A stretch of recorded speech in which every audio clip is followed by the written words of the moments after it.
retirement and buy smaller, but still be comfortable and still be able to sustain themselves, I'm a different person in that transaction.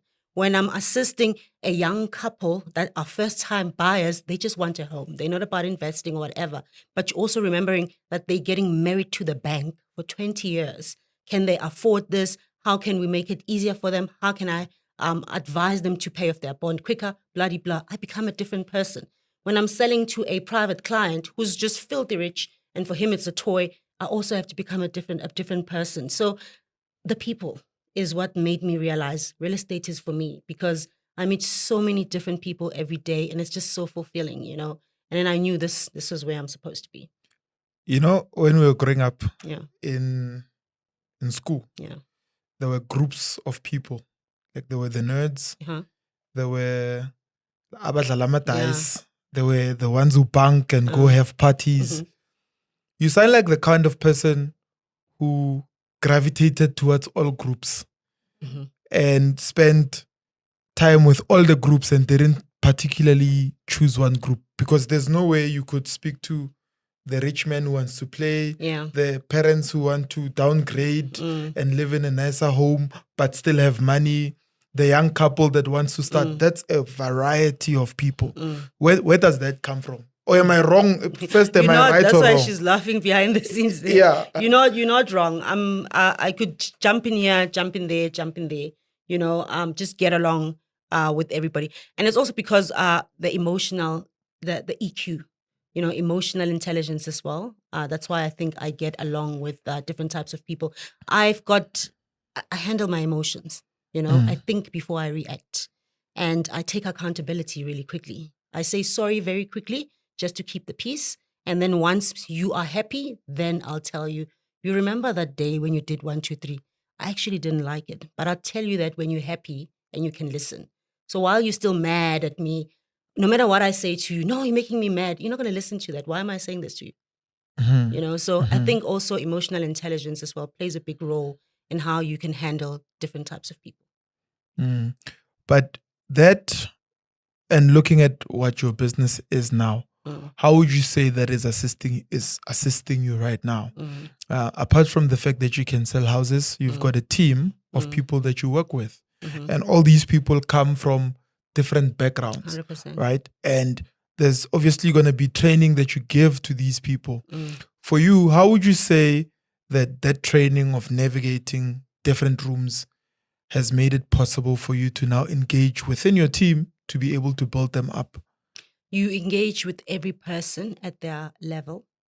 You engage with every person. That's a whole psychology on its own. Yes. You have to engage with people at their own different level. I cannot address the whole room the same way. I can give training, the same training. Let's say, for example, we're talking about property law.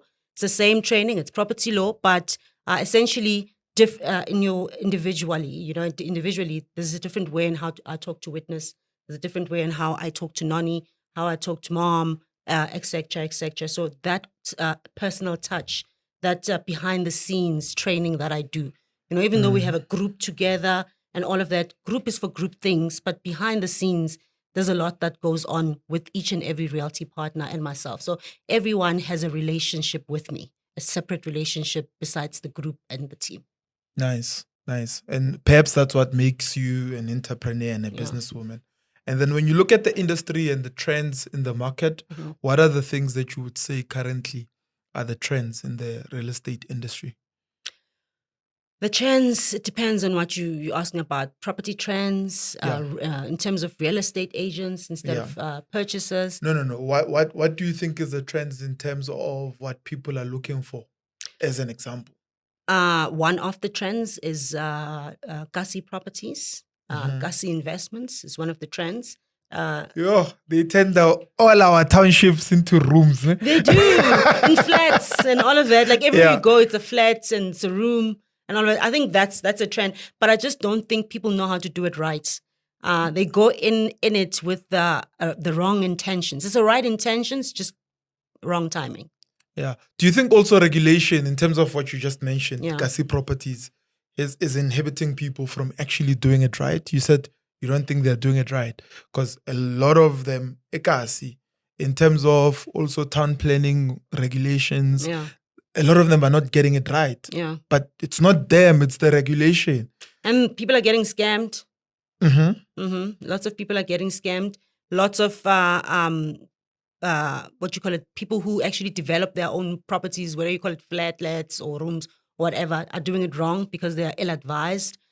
People that are purchasing, thinking it's a get-rich-quick scheme, they're also ill-advised, Sure. So a lot of people are doing it wrong. It's trending, it's booming. There's a whole lot of flats and rooms, but there's not a lot of people that are making money out of it. Why is that? Because they're ill-advised.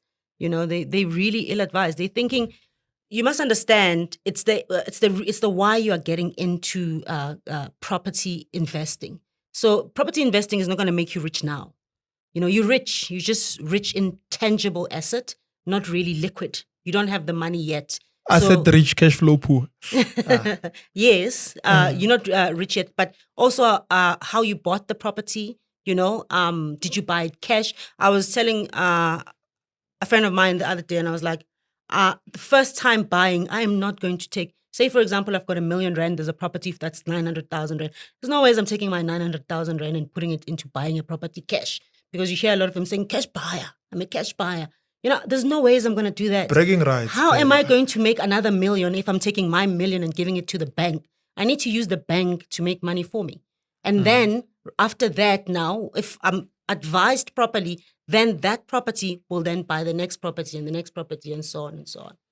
Yeah, I mean, is it not because people are actually saying now that people shouldn't get into debt to buy property, interest rates are high? You need debt. There's good debt, there's bad debt. Get into that? Yes, there's good debt, there's bad debt. You need debt. Bad debt is busy opening up retail store accounts for clothes that you're not going to need 2 months from now. You know what I mean? I see with myself, I'll get a pair of clothing, and then 2 weeks later or 3 weeks later, I don't like it anymore. You know what I mean? Now, you've got a whole closet. I like all my clothes, bro. I don't understand how people get the thing of saying you buy something, you don't like it anymore. Yes, that's why I was saying that you guys have it easy, because you can literally wear the same blue suit with different shirts and you look like a different person. And Correct. We judged harshly as women, you know what I mean? And appearances, man, you know what I mean? But you just get used to it. She was even saying to me, no, but you do have clothes. You've got some clothes that even have space in your closet. Like, I don't like them anymore. Yeah. You know what I mean? So why am I going to go and open a retail store account of clothes that are even going to go out of season? Besides they like it. With female clothes, there's seasons, on what you can wear and what not you can't wear. Then you've got people that have debt like that, like clothing, loans, all of that. The only loan that you need to have is your property. It's your property. That is good debt because it's making money for you. I can get into a building if I'm advised correctly and I bought into the right place and I had a right realtor like myself and my team who actually care about your needs. They look at the income that you're going to make. If I'm going to be paying 17,000 rand, then there's rates and taxes. Okay, then there's maintenance. All of that stuff.